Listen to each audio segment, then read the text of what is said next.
है गाइस, अस्सलाम वालेकुम। कैसे हैं सब? आई होप आप सब ठीक होंगे। तो आज का हमारा चैप्टर है accounting for material MA1 and this is the first lecture of accounting for material. इससे प्रीवियस जो हमारा चैप्टर था वो क्या था, वो है कॉस्ट क्लासिफिकेशन। अगर आपने उसे मिस कर दिया है तो आप जाके MA1 की प्लेलिस्ट में वो chapter lecture wise and topic wise देख सकते हैं। तो चलिए पहला हमारा जो अकाउंटिंग फॉर मटेरियल है ये स्टार्ट कर लेते हैं। अच्छा, अकाउंटिंग फॉर मटेरियल के लिए हमें सबसे पहले पता होना चाहिए कि मटेरियल किसे कहते हैं, उसके बाद हम इसकी अकाउंटिंग करेंगे। ठीक है, मटेरियल किसे कहते हैं सबसे पहले लेंगे हम इसकी definition, after that I will explain it. ठीक है, अच्छा तो मैं इसकी डिफिनीशन लिख लूँ।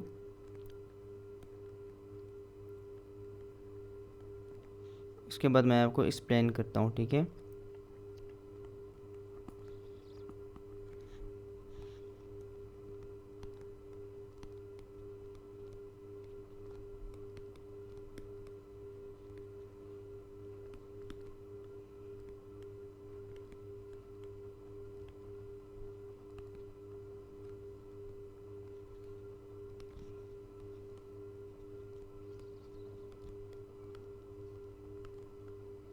okay, any substance used or utilized in production of a product or delivery of a service is known as material। अच्छा, इसका मतलब ये है कि कोई भी चीज़ जो कि एक सर्विस प्रोवाइड करने में या एक प्रोडक्ट के प्रोडक्शन में इस्तेमाल हो जाए उसे कहते हैं मटेरियल। एग्जांपल के साथ आपको और भी अच्छा समझ आ जाएगा। तो चलते हैं अपने एग्जांपल की तरफ, उससे आपको मटेरियल समझ में आ जाएगा। ठीक है, फॉर एग्जांपल एक बिज़नेस है जो कि चेयर्स बनाता है। ठीक है, एक बिज़नेस है जो क्या बनाता है, चेयर्स बनाता है।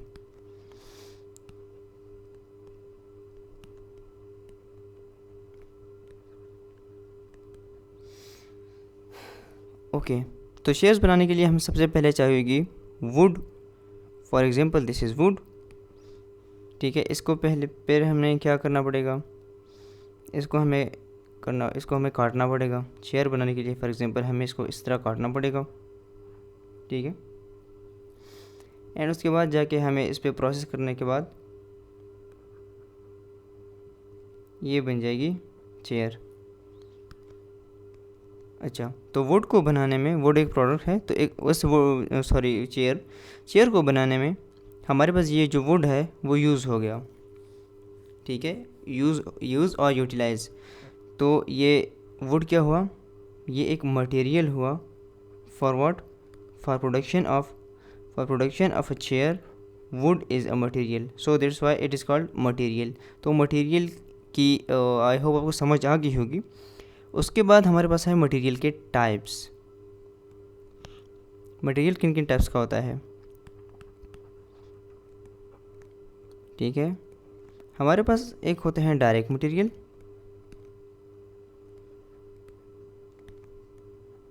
एंड नंबर 2 पे है इनडायरेक्ट मटेरियल। डायरेक्ट और इनडायरेक्ट का आइडिया आपको पहले से होगा क्योंकि प्रीवियस लेक्चर में हमने ये डिस्कस किया था, एक्सप्लेन किया था। कोई बात नहीं, हम यहाँ पे दोबारा एक्सप्लेन कर लेंगे। ठीक है, अच्छा तो सबसे पहले हम डिस्कस करेंगे अबाउट डायरेक्ट मटेरियल। अच्छा, फॉर एग्ज़ाम्पल यही एग्जांपल उठाते हैं चेयर वाला। ये जो चेयर है वुडन चेयर है। ठीक है, तो ज़ाहिरी बात है इसमें से वुड की परसेंटेज जो है वो बाकी चीज़ों से ज़्यादा होगी, ग्रेटर होगी, है ना। फॉर एग्ज़ाम्पल इस चेयर में वुड इस्तेमाल हुआ है, इसमें नेल्स इस्तेमाल हुए होंगे। ठीक है, इसमें हमारे पास ग्लू इस्तेमाल हुआ होगा एंड मैनी अदर थिंग्स। ठीक है, लेकिन सबसे ज़्यादा जो मकदार में हमें पता चलता है कि जो चीज़ इस्तेमाल हुई है वो है वुड। ठीक है, तो एक प्रोडक्ट में कोई भी चीज़ अगर हम आसानी से ट्रेस कर लेते हैं कि सबसे ज़्यादा ये चीज़ मतलब मेजर कंपोनेंट अगर उस प्रोडक्ट का मेजर कंपोनेंट हम इजीली ट्रेस कर सकते हैं तो उससे वो फिर क्या हो जाता है, वो हो जाता है direct material for that product. जैसे कि एक वुडन चेयर में वुड एक मेजर प्रोडक्ट है, तो इसको हम डायरेक्ट मटेरियल कह सकते हैं, बल्कि ये डायरेक्ट मटेरियल है।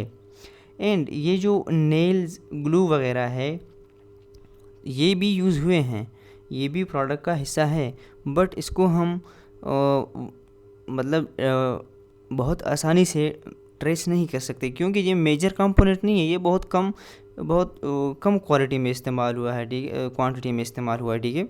तो इसको फाइंड आउट करने के लिए हमें मतलब कम्प्लेक्स कैलकुलेशन की भी ज़रूरत होगी। हम आसानी से इसको ट्रेस नहीं कर सकते कि एक चेयर में नेल, चलो वुड जो है लकड़ी, इसका तो हम अंदाज़ा कर सकते हैं कि फॉर एग्ज़ाम्पल अगर 500 की ये चेयर है तो वुड इसमें सबसे ज़्यादा लगी है, तो हम अंदाज़ा लगा सकते हैं कि इसकी कीमत 400 है वुड की, ठीक है। एंड बाकी जो चीज़ें इस्तेमाल हुई है वो है 100, और ये 100 इन सब चीज़ों की है, ठीक है। तो एक एक चीज़ को फाइंड करने के लिए नेल्स की कीमत, ग्लू की कीमत और एंड सो ऑन, उसके लिए हमें फिर क्या करना होगा, कम्प्लेक्स कैलकुलेशन की ज़रूरत होगी। हम आसानी से इसको ट्रेस नहीं कर सकते, जबकि ये वुड जो है ये मेजर कंपोनेंट है चेयर का, तो हम इसको आसानी से ट्रेस कर सकते हैं। इसके लिए हमें कम्प्लेक्स कैलकुलेशन की ज़रूरत नहीं होगी, हम आसानी से इसका अंदाज़ा लगा सकते हैं। तो ये क्या है, डायरेक्ट मटेरियल, ठीक है। इसी तरह इनडायरेक्ट मटेरियल क्या है,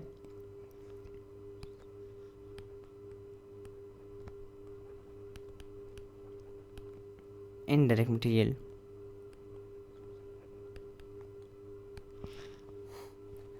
यही चेयर जो है, यही वुडन चेयर जो है,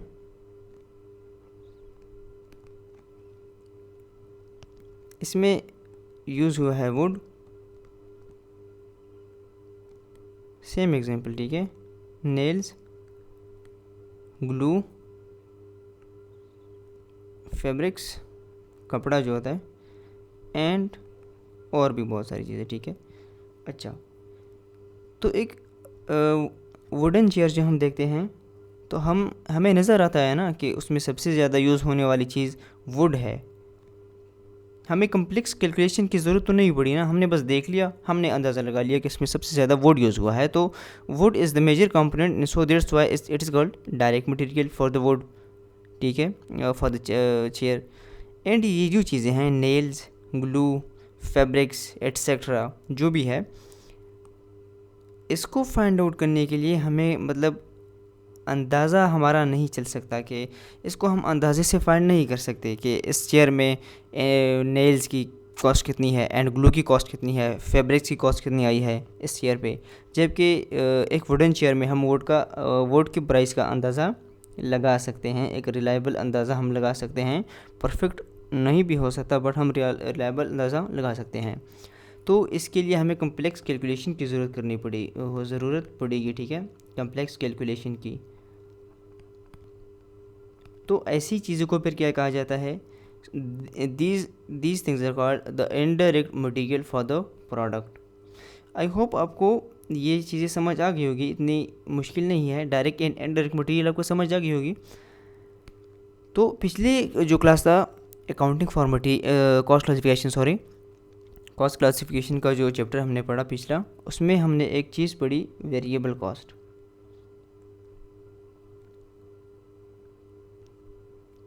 तो उम्मीद है कि आपने वो चैप्टर एंड लेक्चर नोट किया होगा एंड आपको आता होगा। तो इसमें मैं आपको एक पॉइंट लिख लेता हूँ जो कि काफ़ी इम्पोर्टेंट है, कि ये जो मटेरियल कॉस्ट है, बल्कि 2 पॉइंट्स हैं। Material cost will always be variable. Material cost जो है ये हमेशा के लिए ये क्या होगी, ये वेरिएबल कॉस्ट होगी। ये हो गया पॉइंट नंबर 1, इसको आप याद रखिए। अब वेरिएबल कॉस्ट क्या है, जिन्होंने नहीं पढ़ा तो वो जाके पिछले लेक्चर में ये मैंने एक्सप्लेन किया है, कॉस्ट क्लासिफिकेशन, एंड ये वाला जो पॉइंट है ये है क्लासिफिकेशन बाय बिहेवियर में, ठीक है। तो वहाँ से जाके आप देख लें। अच्छा, दूसरा जो पॉइंट है ना, वो ये है कि हमने अभी डायरेक्ट एंड इनडायरेक्ट मटेरियल तो पढ़ लिया। अब जब हम मटेरियल परचेज़ करते हैं ना, जब एक बिज़नेस मटेरियल परचेज़ करता है, जब वो बिज़नेस में आता है, ठीक है, तो ये ना इनडायरेक्ट होता है, तो material not direct nor indirect. जब एक बिज़नेस मटेरियल परचेज़ करता है, जब वो बिज़नेस में आ जाता है, तो वो ना डायरेक्ट मटेरियल होता है और ना इनडायरेक्ट मटेरियल होता है, बल्कि डायरेक्ट और इनडायरेक्ट मटेरियल का हमें पता तब चलता है जब हम इसको यूज़ कर लेते हैं। जब हम इसको यूज़ कर लेते हैं, then we can find that it's indirect material और अ डायरेक्ट मटेरियल, ठीक है। और डायरेक्ट इनडायरेक्ट मटेरियल का पता हमें किस चीज़ से लगेगा, वो हमें इन चीज़ों से पता लगेगा कि मेजर कंपोनेंट है कि नहीं है, हम इसको आसानी से ट्रेस कर सकते हैं कि नहीं कर सकते, हमें मेजर कैलकुलेशन की ज़रूरत पड़ती है या नहीं पड़ती। तो इसके बिना पर हम क्या करेंगे, डायरेक्ट एंड इनडायरेक्ट मटेरियल को हम फाइंड आउट कर सकते हैं, ठीक है। तो ये 2 पॉइंट्स थे जो कि आपको याद रखने चाहिए। अच्छा, उसके बाद है हमारे पास inventory valuation method. Inventory valuation method मैं आपको समझा दूँ कि ये है क्या चीज़, उसके बाद हम ये मेथड्स पढ़ेंगे। इन्वेंट्री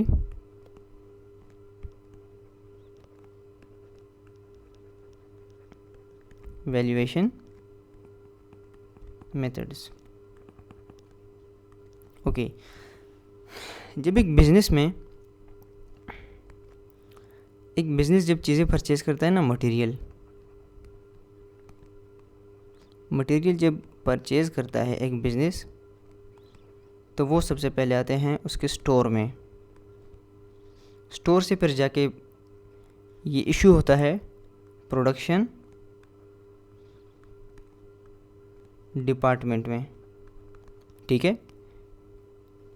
अच्छा, प्रोडक्शन डिपार्टमेंट से फिर इस पर प्रोसेस होता है एंड हमारे पास बनती है फाइनल प्रोडक्ट, ठीक है।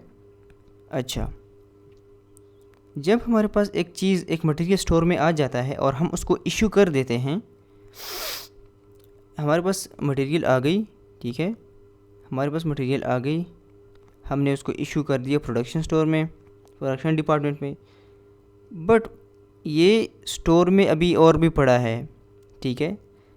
स्टोर में अभी वो वाला पड़ा है, वो मतलब हमने 100 यूनिट्स मंगवा लिए, इशू हमने कर दिए 80 यूनिट्स, तो 20 अभी भी रह गए हैं और हमें मटेरियल की और ज़रूरत पड़ गई, तो हमने और मंगवा लिए। हमने कितने यूनिट्स मंगवा लिए, फॉर एग्जांपल हमने फिर से 100 यूनिट्स मंगवा लिए, तो ये हमारे पास कितने हो गए, ये हमारे पास 120 यूनिट्स हो गए जो कि मिक्स हो गए, ठीक है। तो ऑब्वियसली हमने जो पहले यूनिट्स मंगवाए थे, ये एंड ये वाले, इनका रेट जो है, प्राइस, वो डिफरेंट होगा, और हमने बाद में जो मंगवाया है वो क्या होगा, वो डिफरेंट होगा। सेम भी हो सकता है, बट अगर डिफरेंट हुआ तो हम ये मेथड्स इस्तेमाल करेंगे, ठीक है। तो जब स्टोर से हम डिपार्टमेंट को इशू करते हैं, तो ये तो मिक्स हो गए हैं, 120 यूनिट्स अभी हो गए हैं, जो कि पता नहीं चल रहा कि पहले हमने कौन से मंगवाए थे और कौन से रेट पे मंगवाए थे, एंड बाद में हमने कौन से मंगवाए हैं जो कि मिक्स हो गए हैं। तो इसकी प्राइस हम फाइंड आउट इतनी आसानी से हम इसको फाइंड आउट नहीं कर सकते, ठीक है। कि हमने मतलब एक अकाउंटेंट को, स्टोर अकाउंटेंट को एक इन्फॉर्मेशन देनी होती है हेड्स को कि ये मटेरियल हमने लिया है, ये प्रोडक्शन डिपार्टमेंट को इस दिन पे इतने यूनिट्स मैंने इशू कर दिए हैं और इतने इतने प्राइस के इशू कर दिए हैं, ठीक है। तो ये कैलकुलेशन करने के लिए कि प्रोडक्शन डिपार्टमेंट को हमने कितने यूनिट इशू कर लिए हैं एंड उसकी प्राइस क्या थी, ये तमाम कैलकुलेशन के लिए हम कुछ मेथड्स यूज़ करते हैं जिनको कहा जाता है इन्वेंट्री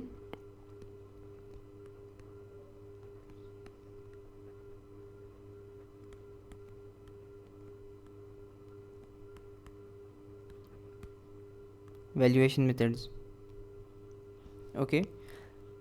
अच्छा, तो इन्वेंट्री वैल्यूएशन मेथड्स में हमारे पास सबसे पहले है FIFO, नंबर 2 पे है LIFO एंड नंबर 3 है EVCO। ओके, FIFO का मतलब है first in first out.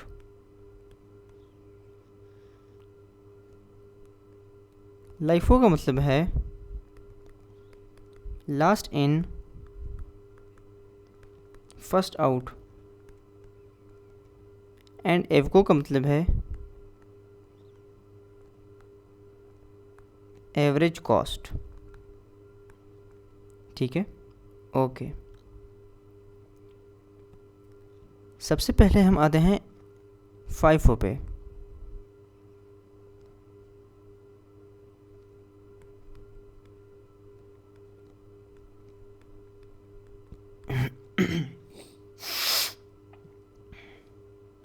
Okay, FIFO का मतलब है कि फर्स्ट इन फर्स्ट आउट। हमने मटेरियल परचेज कर लिया, स्टोर में आ गया, ठीक है, हमने फिर से मटेरियल परचेज कर लिया, स्टोर में आ गया, हमने फिर से मटेरियल परचेज कर लिया, वो भी स्टोर में आ गया।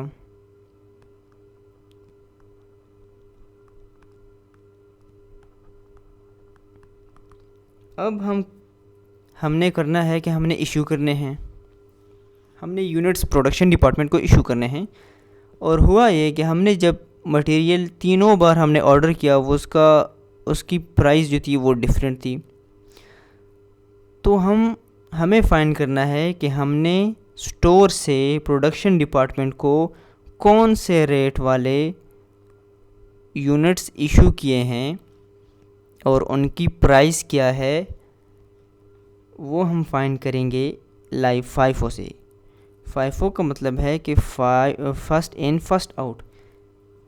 इसमें हम करेंगे कि हमारे पास जो सबसे पहला आया है ना, मतलब हमने सबसे पहले जो ऑर्डर दिया था उसकी प्राइस, उस सबसे पहले हम उसको प्रोडक्शन डिपार्टमेंट को इशू करेंगे।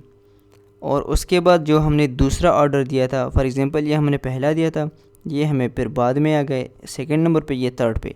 तो सबसे पहले FIFO के मुताबिक हम सबसे पहले ये जो हमने पहला ऑर्डर दिया था वो हम इशू करेंगे प्रोडक्शन डिपार्टमेंट को, ठीक है। और उसके बाद हम दूसरे नंबर पे जो हमने ऑर्डर दिया था उसकी प्राइस जितनी भी थी दूसरे नंबर पे हम, ओके। तो टेंशन नहीं लेने, ये आपको एग्जांपल के साथ सब समझ आ जाएंगे, ठीक है।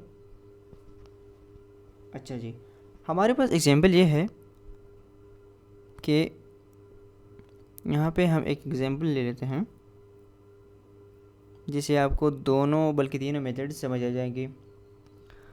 यहाँ पे हम लिख देते हैं परचेजेस। पहले हमने मटेरियल परचेज़ किया,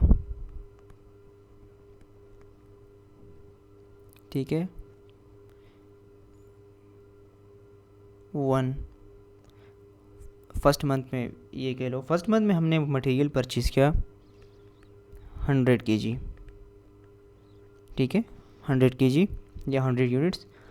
और हर यूनिट की कीमत कितनी थी, हर केजी की कितनी कीमत थी, $2 पर केजी। ओके, ये क्वेश्चन है, ठीक है, एग्जाम्पल है, इससे आपको दोनों समझ आ जाएंगे, ठीक है, FIFO एंड LIFO। उसके बाद दूसरे महीने में हमने फिर से परचेज कर लिया, हमने मटेरियल फिर से परचेज़ कर लिया। कितना परचेज़ किया, इस बार हमने किया 200 kg हमने परचेज़ कर लिया मटेरियल। और इस बार कीमत थी $3 पर केजी। अच्छा, तीसरे मंथ में हमने ये किया कि हमने मटेरियल को इशू कर दिया प्रोडक्शन डिपार्टमेंट को। कितने यूनिट्स हमने इशू कर दिए, हमने इशू कर दिए 150 यूनिट्स। अब हमें नहीं पता कि हमने कौन से यूनिट्स इशू किए हैं, ये वाले इशू किए हैं या इनमें से 150 इशू किए हैं, हमने कौन से इशू किए हैं, हमें इसके प्राइस का नहीं पता। तो ये हमें फाइंड करना है, ठीक है, इशू। ओके, यही हमारी मेन रिक्वायरमेंट भी होती है कि आप वैल्यू फाइंड करें the material which are issued to production department, ठीक है। ओके, फॉर एग्जांपल हमने 4 मंथ पे क्या कर लिया, हमने फिर से परचेजेस कर लिए। पर इस बार हमने कर लिए 180 kg हमने परचेज़ कर लिए, एंड इस बार कीमत थी $4 पर kg। ओके, एंड उसके बाद 5th मंथ में हमने फिर से इशू कर लिए, हमने यूनिट्स इशू कर लिए। कितने यूनिट्स हमने इशू कर लिए, हमने 200 kg यूनिट्स इशू कर लिए और हमें इसकी प्राइस फाइंड करनी है। एंड 6 मंथ पे ये हुआ कि हमने फिर से परचेजेस की, हमने इस बार लिए हैं 70 kg एंड इसकी प्राइस है 5 पर kg। ओके, एंड 7 पे हमने फिर से इशू कर दिए। कितने यूनिट्स हमने इस बार, फॉर एग्जांपल 40 kg कर दिए, 40 kg एंड हमें इसकी प्राइस फाइंड करनी है। Okay, let's explain. हमने फॉर एग्जांपल पहले दिन या पहले मंथ, जो भी इमेजिन करना है, इट्स एन एग्जांपल, ठीक है। हमने पहले दिन 100 kg मटेरियल लिया और हर kg का प्राइस $2 था। दूसरे दिन हमने फिर से परचेजेस किए, 200 kg हमने मटेरियल परचेज़ किया और हर kg की कॉस्ट हमें $3 पर kg पड़ी। उसके बाद तीसरे दिन हमें इशू करने थे यूनिट्स प्रोडक्शन डिपार्टमेंट को, जो कि हमने इशू कर दिए 150 यूनिट्स। बट हमें ये फाइंड करना है कि हमने प्रोडक्शन डिपार्टमेंट को कौन से वाले यूनिट्स इशू किए हैं, $2 वाले इशू किए हैं या $3 वाले इशू किए हैं, ठीक है। अच्छा, उसके बाद हम आते हैं, फिर से हमने परचेजेस कर लिए 180 किलोग्राम हमने परचेज़ कर लिया मटेरियल, एंड उसमें से हर kg का कीमत 4 थी। उसके बाद हमने फिर से इशू कर दिया 200 एंड फिर से परचेज़ कर लिए 70 kg एंड फिर से हमने इशू कर दिए। अच्छा, तो इस टाइप के क्वेश्चन में हमसे 3 तरह के क्वेश्चंस पूछे जा सकते हैं, ठीक है। वो क्वेश्चंस ये हैं। नंबर 1 पे हमसे पूछा जा सकता है, find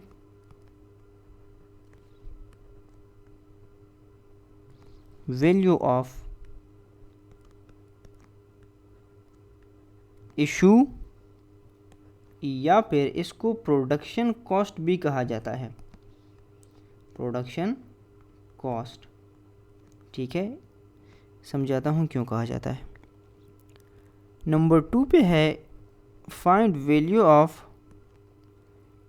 closing stock.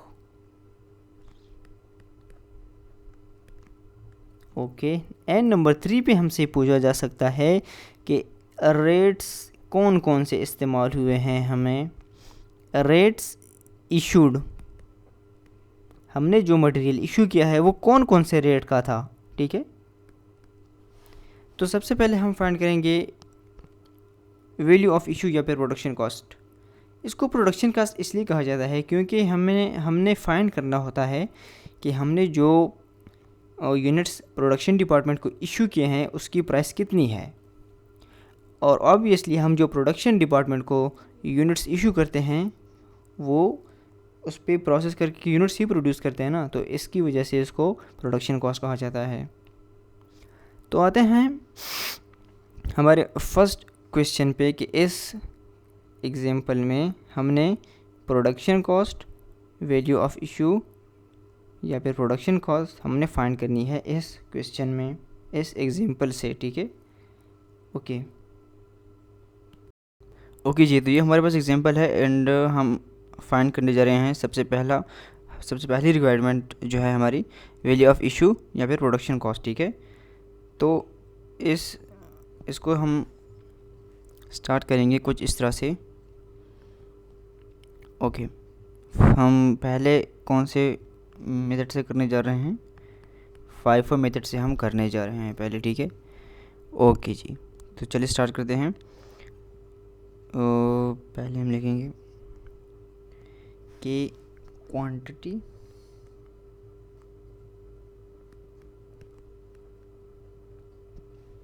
Cost per unit and total cost, ठीक है। ओके जी, सबसे पहले जो हमने परचेजेस की थी 100 kg purchases and 2 per kg purchase 100 kg 2 per kg $2 2 per kg इसकी प्राइस थी। तो टोटल हमारे पास ये बनता है 200, ठीक है। ओके जी, उसके बाद हमने परचेजेस किए थे 200 हमने परचेज किए थे एंड $3 पर kg उसकी प्राइस थी। परचेजेस हो गए थे 200 kg हमने परचेज़ किए थे, $3 पर kg उसकी प्राइस थी। तो इससे आते हैं हमारे पास 600। उसके बाद ये आता है, क्या आता है? उसके बाद हमने इशू किए थे, हमने 150 इशू किए थे।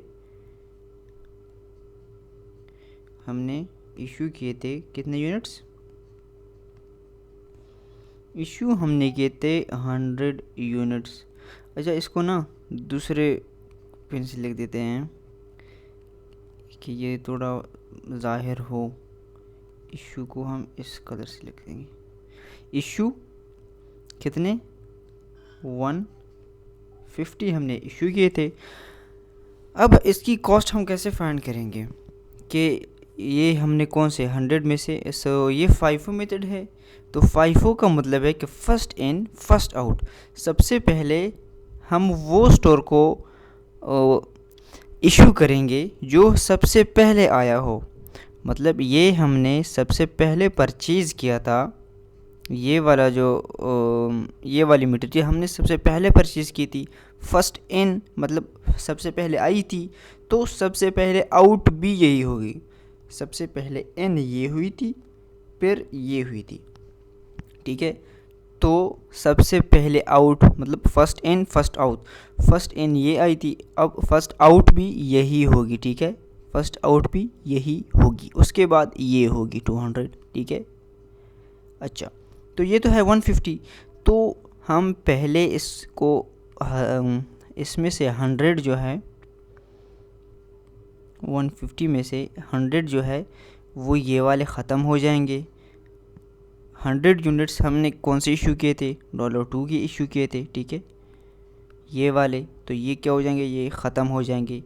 हमारे पास इधर प्राइस आ जाएगी 200।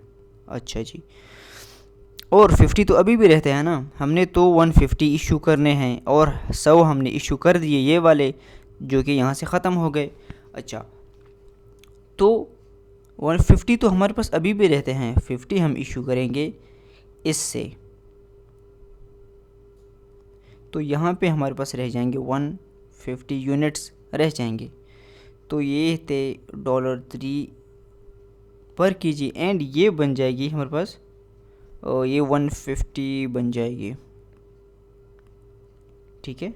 ओके, ये हमारा हो गया फर्स्ट इशू की कॉस्ट। उसके बाद क्या था? नंबर 4 पे आया था, हमने फिर से परचेज़ किए 180 के एंड $4 हमने फिर से परचेज़ किए 180 kg हमने परचेज़ किया, $4 पर kg उसकी प्राइस थी। तो 180 से 7 20 आता है। अच्छा जी, उसके बाद फिर से हमने इशू किया, कितना इशू किया हमने, फिर से इशू किया कितना, 200 kg हमने फिर से इशू कर दिया। इसको भी फाइन करेंगे, कर लेते हैं भाई। अच्छा, इशू किया हमने कितना, 200 kg। अब 200, ये 200 जो है ये हमें इशू करना है, ठीक है। तो सबसे पहले जो आया है सबसे पहले वो जाएगा, first in first out.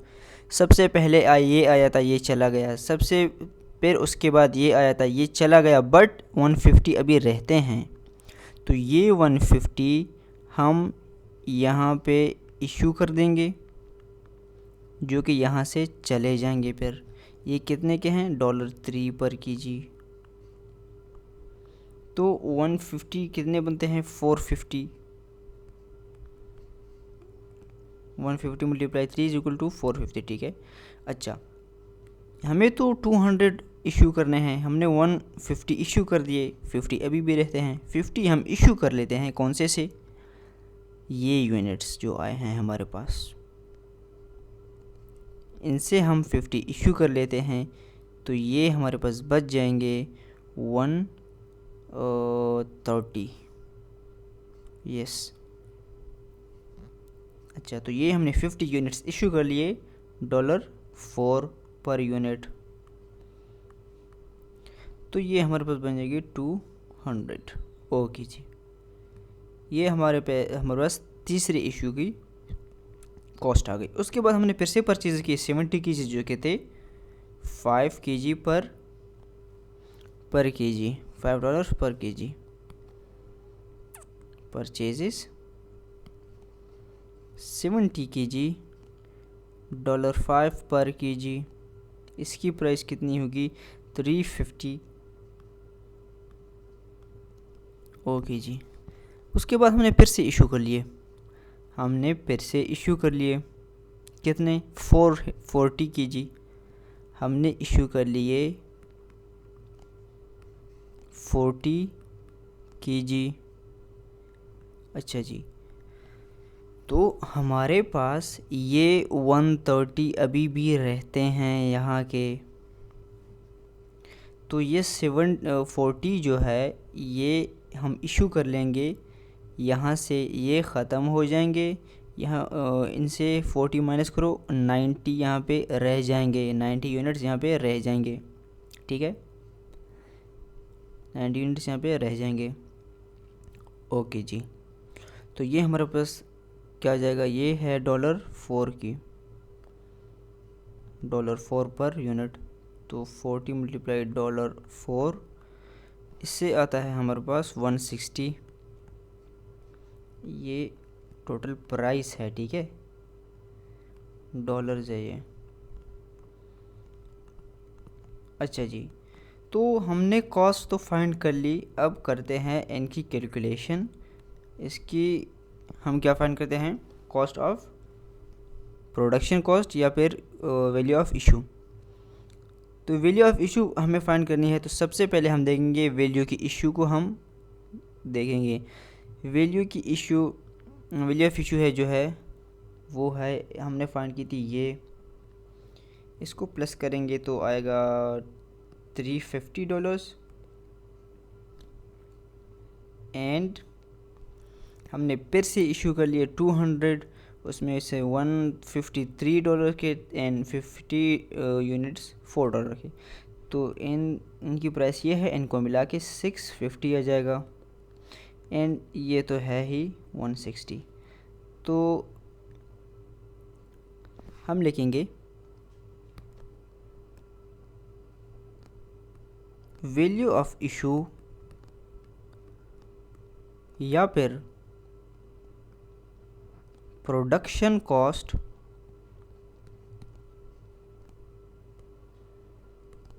Is equal to, value of issue को हम प्लस कर लेंगे, 350, 650, 350 plus 650 and plus 160 it is equal to 1160। तो ये हमारे पास आ गई वैल्यू ऑफ इशू या फिर प्रोडक्शन कॉस्ट। तो ये तो हमारी पहली रिक्वायरमेंट पूरी होगी कि वैल्यू ऑफ इशू हमने फाइंड कर ली। दूसरी है वैल्यू ऑफ क्लोजिंग स्टॉक। हमारे पास क्लोजिंग स्टॉक जो है, जितने हमारे पास यूनिट्स रह गए हैं स्टोर में, उनकी कीमत क्या है वो भी देख लेते हैं। अच्छा, ये परचेज़ हमने 100 यूनिट किए थे, ये तो हमने 100 के 100 इशू कर दिए, तो ये हम काउंट नहीं करेंगे। ये भी हमने इशू कर दिए, ये भी हम काउंट नहीं करेंगे। ओके जी, यहाँ पे हमने परचेज़ किए थे 180 के, उसमें से फिर हमने इशू कर दिए, हमारे पास 130 रह गए, फिर हमने इशू कर दिए, तो हमारे पास 90 यूनिट्स अभी इस परचेज़ के रह गए हैं स्टोर में। तो ये परचेज़ कितनी की है? ये वाली है, $4 वाली, ठीक है। अच्छा जी, तो हमारे पास 90 यूनिट्स रह गए हैं $4 की। तो हम क्या लिखेंगे? Value of closing stock is equal to 90 units multiply 4। 90 units हमारे पास $4 पर यूनिट वाले रह गए हैं, एंड प्लस और कौन से रह गए हैं? ओके, ये भी हमने काउंट कर लिया। एंड उसके बाद ये 70 वाले जो हमने परचेज़ किए थे $5 पर यूनिट, ये भी रह गए हैं स्टोर में, क्योंकि ये इशू नहीं हुए ना, ये तो अभी रह गए हैं। तो 70 मल्टीप्लाई 5, क्योंकि ये 70 हमने परचेज़ किए थे यूनिट्स और हर यूनिट की कीमत 5 थी, तो 70 मल्टीप्लाई 5 करेंगे, ठीक है। इनसे आ जाएगा जी $7.10। तो ये आ गई हमारे पास दूसरी रिक्वायरमेंट, जो कि थी वैल्यू ऑफ क्लोजिंग स्टॉक, ठीक है। एंड अब तीसरी रिक्वायरमेंट पे आते हैं, जो है तीसरी रिक्वायरमेंट क्या है देख लेते हैं। हमारे पास तीसरी रिक्वायरमेंट है रेट्स इशूड। हमने मटेरियल जितना इशू किया है वो कौन कौन से रेट पे इशू हुआ है, इशूड रेट्स,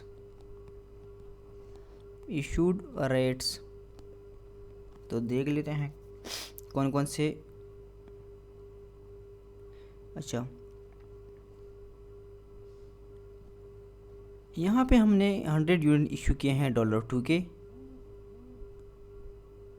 ठीक है।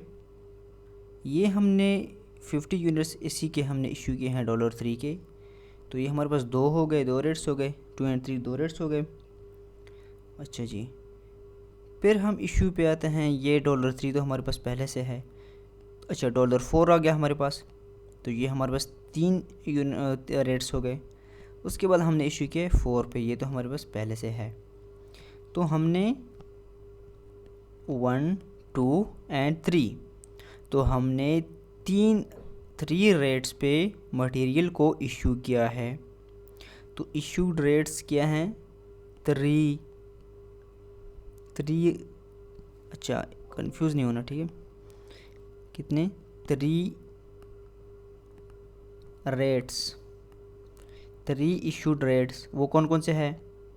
वो है जी 2, 3 एंड 4। तो ये हो गया हमारा लाइफो का मेथड। अब एक क्विक रिव्यू कर लेते हैं पूरे चैप्टर का स्टार्ट से। सबसे पहले हम देखेंगे material of accounting for material में कि मटेरियल किसे कहते हैं। वो सब्सटेंस, वो चीज़ जो कि एक प्रोडक्ट को बनाने में या सर्विस को प्रोवाइड करने में इस्तेमाल हो जाए, यूटिलाइज हो जाए, उसे कहते हैं मटेरियल। जैसे कि मैंने आपको एग्जांपल दिया कि एक बिज़नेस है, वो चेयर बनाता है वुड से सॉरी अच्छा, तो वुड से वो चेयर्स बनाता है। तो चेयर बनाने में ये ज़रूरी है कि वो वुड को यूज़ करेगा, वो वुड को यूटिलाइज़ करेगा। ठीक है। तो वो क्या है, वो मटेरियल है फॉर द प्रोडक्ट, और फॉर द प्रोडक्ट जो कि है चेयर। अच्छा, उसके बाद हमारे पास टाइप्स ऑफ मटेरियल्स आते हैं, ठीक है। एक हमारे पास होता है डायरेक्ट मटेरियल, एक इनडायरेक्ट मटेरियल। अब यही चेयर वाली एग्जांपल हम ले लेते हैं कि ये जो चेयर है ये लकड़ी से बन रही है, और हम चेयर को देख के अंदाज़ा लगा सकते हैं कि इसमें से जो ज़्यादातर चीज़ इस्तेमाल हुई है वो लकड़ी है। तो इसको हम इजीली ट्रेस कर सकते हैं, and it is the major component of the product, so this is called direct material. And उसके बाद आता है इनडायरेक्ट मटेरियल। उस चेयर में वुड के अलावा और भी बहुत सारी चीज़ें इस्तेमाल हुई हैं, जो कि है नेल्स, ग्लू, फैब्रिक्स, एटीसी। तो ये हम डायरेक्टली मतलब उसको देख के नहीं बता सकते कि इसमें कि इस चेयर में नेल्स और ग्लू और फैब्रिक्स की कीमत कितनी होगी। तो इसके लिए हमें कम्प्लेक्स कैलकुलेशन करनी पड़ेगी, एंड हम इसको ऐसे चीज़ों को हम फिर क्या कहते हैं, इनडायरेक्ट मटेरियल, ठीक है। ओके जी, अब हमारे पास 2 पॉइंट्स थे जो कि ख़ास तौर पे हम MCQs में पूछे जाते हैं। ये हमारे पास जो मटेरियल कॉस्ट है ना, ये हमेशा के लिए वेरिएबल कॉस्ट होगी। वेरिएबल कॉस्ट क्या है, ये प्रीवियस लेक्चर कॉस्ट क्लासिफिकेशन में कवर हो चुकी है। अगर आपने नहीं पढ़ा तो वहाँ पे कॉस्ट क्लासिफिकेशन के चैप्टर आप देख लो, ठीक है। अच्छा, ये तो हो गया नंबर 1 पॉइंट्स। अब दूसरा पॉइंट है हमारे पास के मटेरियल जो होता है ना, जो अब हम इसको परचेज़ करते हैं और ये हमारे पास आ जाता है, तो ये हमारे पास ना डायरेक्ट होता है ना इनडायरेक्ट होता है, बल्कि डायरेक्ट और इनडायरेक्ट का पता हमें कब चलता है, हमें तब चलता है जब हमारे पास ये इस्तेमाल हो जाए, हम इसको यूज़ कर लें। यूज़ करने के बाद हम पता लगा सकेंगे कि ये डायरेक्ट मटेरियल है या इनडायरेक्ट मटेरियल है। अच्छा, उसके बाद हमारे पास आती है इन्वेंटरी वैल्यूएशन मेथड्स।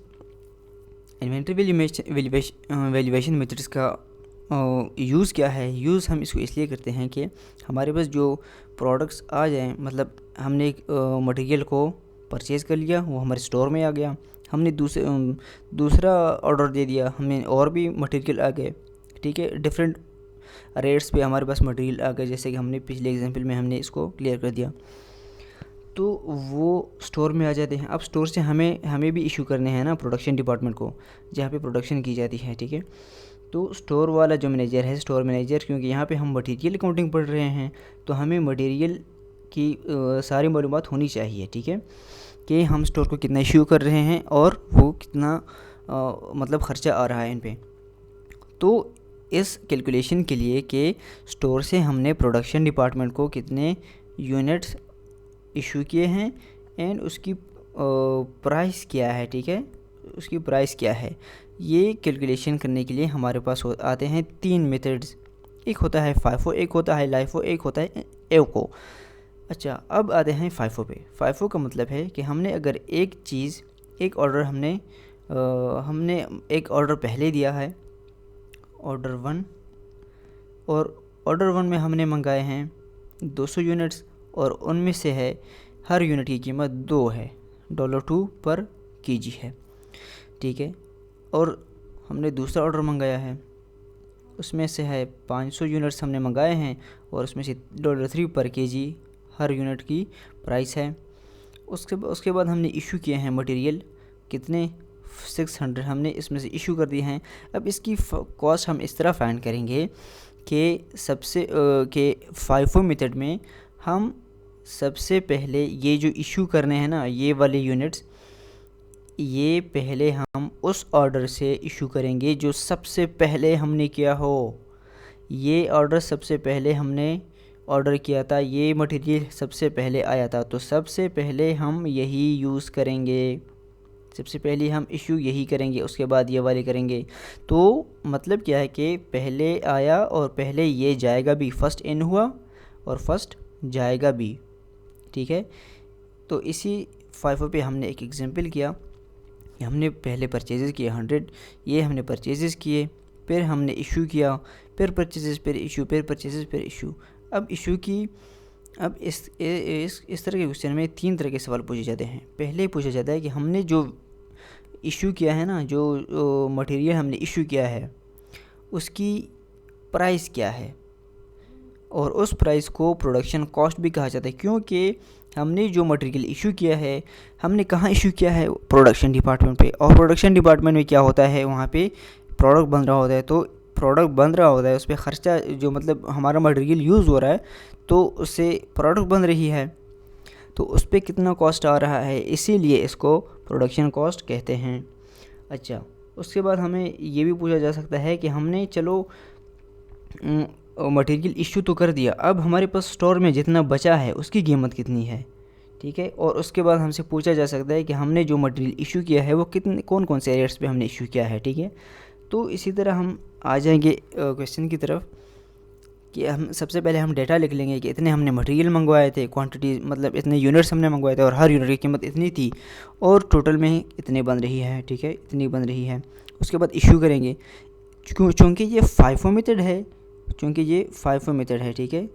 तो सबसे पहले हम क्या करेंगे कि इशू के जो यूनिट्स है ना 150, तो सबसे पहले हम फाइफो में वो वाले में यूनिट्स इशू करेंगे प्रोडक्शन कॉस्ट को जो हमारे पास सबसे पहले आए हो। तो ये हमारे पास सबसे पहले आए हैं और ये सबसे पहले जाएंगे भी। तो कैसे होगा कि हाँ 150 है, हमें 150 इशू करने हैं, तो ये 150 तो हो नहीं सकती क्योंकि 100 है, तो 100 के 100 ये हम इशू कर देंगे, ठीक है। कौन से कॉस्ट पे, $2 पे। तो 100 कौन से कॉस्ट पे हमने इशू किया है, $2 पे, और इससे कितने बन रहे हैं 200। उसके बाद 5 तो भी बचते हैं ना क्योंकि हमें 150 इशू करने हैं। तो ये 50 जो है ये हम इस 200 से हम इशू करेंगे, तो वहाँ यहाँ पे 150 बच जाएंगे, ठीक है। और ये 50 कितने कौन से रेट पे हमने इशू किए हैं, ये हमने इशू किए हैं $3 पे, क्योंकि ये $3 है ना, $3 पे हमने ऑर्डर लाया था, ठीक है। तो हम इसको, और इसका टोटल कितना बनता है 200 एंड 150, तो इसको हम ऐड करेंगे, इनसे ये वैल्यू आती है, ठीक है। इसी तरह हमने फिर से परचेजेस किए हैं, परचेज हमने 180 यूनिट्स ख़रीदे और हर यूनिट की कीमत इतनी है, तो टोटल हमारे पास इतने पैसे, इतनी कॉस्ट बनती है इसकी। अब हमें फिर इशू करने हैं 200, हमें फिर इशू करने हैं, ठीक है। अब यहाँ पे हमारे पास कुछ यूनिट्स बच गई थी ऊपर, यहाँ पे हमारे पास 150 यूनिट्स बच गए थे और यहाँ पे हमें 200 इशू करने हैं। तो ये 150 जो है ये हम यहाँ से इशू कर देंगे, ये ख़त्म हो जाएंगे, यहाँ पे इशू कर देंगे और इसकी प्राइस हम क्या लिख देंगे, $3 पर kg। तो यहाँ से $3 से क्या आ जाएगा, 150 मल्टीप्लाई $3 450। अच्छा 50 तो अभी भी बचना है क्योंकि हमें 200 क्या करने हैं, इशू करने हैं, तो 50 तो भी बचते हैं। अब ये वाले 50 जो हैं ये हम इनसे, ये 180 जो है ना, ये 180 जो है ये हम यहाँ से इशू करेंगे, तो यहाँ पे बच जाएंगे 130 यहाँ पे बच जाएंगे, ठीक है। अच्छा जी, अब हमारे पास फिर से परचेज़ हैं 70 हमने परचेज़ किए, $5 पर यूनिट थे, तो हमारे पास इतनी प्राइस बनती है। अच्छा फिर से इशू आ रहा है 40, फिर से इशू आ रहा है। अब क्योंकि ये FIFO है तो हम सबसे पहले वो इशू करेंगे जो सबसे पहले आया हो, ठीक है। तो ये लास्ट में आया है तो इसको हम कुछ नहीं कहेंगे, क्यों, क्योंकि हमारे पास यहाँ पे 130 अभी बाकी है, 130 अभी बाकी है। इससे पहले वाले ऑर्डर पे, इससे पहले वाला ये जो ऑर्डर है ये वाला, इसमें अभी 130 यूनिट्स बाकी हैं। अगर यहाँ पे नहीं होते तो हम यहाँ से ये 40 यूनिट्स जो हैं, ये 40 यूनिट जो हैं यहाँ पे ये हम 70 से इशू कर देते, बट यहाँ पे तो इससे पहले वाले ऑर्डर पे 130 यूनिट्स अभी रहते हैं, तो हम 40 यूनिट्स यहाँ से ऑर्डर कर लें, इशू कर लेंगे, तो यहाँ पे हमारे पास बच जाएंगे 90 यूनिट्स। और यहाँ पे हम इशू कर लेंगे $4 पे, क्योंकि ये $4 पे है, ठीक है, ये $4 है ना, तो इससे आ जाएगी हमारे पास 160। अब वैल्यू ऑफ इशू, हमने जितनी भी मटेरियल इशू किया है ना उसकी हम क्या बनाएंगे, इसको हम ऐड करेंगे, वो ये वाला है एंड लास्ट वन ये वाला है 160। इसको ऐड करके हमारे पास क्या आ जाएगी, हमारे पास वैल्यू ऑफ इशू या फिर प्रोडक्शन कॉस्ट आ जाएगी। इसी तरह हम फाइंड करेंगे। उसके बाद closing value of closing stock. अब हमारे पास जितने यूनिट्स बच गए हैं ना स्टोर में, हमारे पास जितने यूनिट्स बच गए हैं, देखो ये यूनिट्स चले गए हैं कम्प्लीटली, ये यूनिट्स चले गए हैं कम्प्लीटली। ये 180 जो है ना, ये पहले हमने इसको इशू कर दिया तो 130 रह गए, फिर हमने इसे 40 इशू करे तो 90 रह गए। तो यहाँ पे इस परचेज़ के 90 यूनिट्स रहते हैं और ये कितने पे है, $4 पे हमने इसको मंगाया है, $4 पे, तो 90 मल्टीप्लाई $4, ठीक है। इसी तरह यहाँ पे 70 मल्टीप्लाई, ये भी हमारे पास रहते हैं ना, ये हमने इशू नहीं किए तो ये हमारे पास स्टोर में अभी रहते हैं। ये हमने $5 पे मंगाए हैं, तो 9 मल्टीप्लाई 4 एंड 70 मल्टीप्लाई 5, इससे आता है हमारे पास $710। अच्छा, इशू रेट। इसके बाद थर्ड जो रिक्वायरमेंट है जो हमसे पूछी जा सकती है क्वेश्चन में, वो है इशू रेट। हमने जो मटेरियल इशू किया है प्रोडक्शन कॉस्ट को, प्रोडक्शन डिपार्टमेंट को, उसकी वो हमने कौन कौन से रेट्स पे हमने इशू किया है, तो हम चले जाएंगे क्वेश्चन में। अच्छा, सबसे पहले जो हमने इशू किया है ये पहला इशू है, ठीक है। अच्छा, सबसे पहले हमने 100 यूनिट्स इशू किए हैं, कितने पे, $2 पे। उसके बाद हमने 50 यूनिट्स इशू किए हैं $3 पे। अच्छा जी, तो ये तो हो गए 2 रेट्स। अब फिर से ये वाला इशू है, इसमें हम देखेंगे 150 हमने फिर से इशू किए हैं, कितने पे, $3 पे। बट $3 तो हमने यहाँ पे काउंट कर लिया है ना, तो हम इस एक ही रेट को 2 बार नहीं काउंट करेंगे, ठीक है। अच्छा, ये 50 जो है ये हमने इशू किया है $4 पे, तो $2, $3 एंड $4 ये हमारे पास डिफरेंट रेट्स हैं, ठीक है। अब हम इस तरह नहीं कह सकते $3, $1, $2, $3 एंड ये फिर से $3, ऐसा नहीं हो सकता। हम एक ही रेट को 2 बार नहीं काउंट करेंगे, हम एक ही रेट को एक ही बार काउंट करेंगे। मतलब $2, अब अगर नीचे क्वेश्चन में हमने फिर से इशू किया हो ना $2 पे, तो हम वो काउंट नहीं करेंगे, सिर्फ एक ही 2 काउंट करेंगे, ठीक है। तो हमारे पास ये आ गए 3 रेट्स। हमने 3 रेट्स पे स्टॉक जो है वो इशू किया है प्रोडक्शन डिपार्टमेंट को। वो 3 रेट्स कौन कौन से हैं, वो है 2, 3 एंड 4। तो आई होप आपको समझ आ गया होगा। इंशाल्लाह नेक्स्ट लेक्चर में हम कौन कौन से जो रह गए हैं ना, जो से लाइफो एंड एवको, हम ये पढ़ेंगे, ठीक है।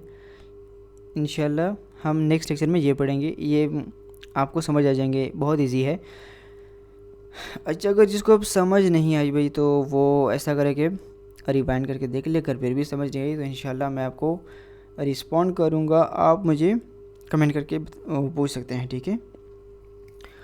ओके जी, टेक केयर, अल्लाह हाफिज़। इंशाल्लाह नेक्स्ट लेक्चर में हम लाइफो एंड एफ को पढ़ेंगे, ठीक है। तो हमारे पास 1-2 टॉपिक्स और भी हैं, तो हमारे पास ये वाला चैप्टर ख़त्म हो जाएगा, ठीक है।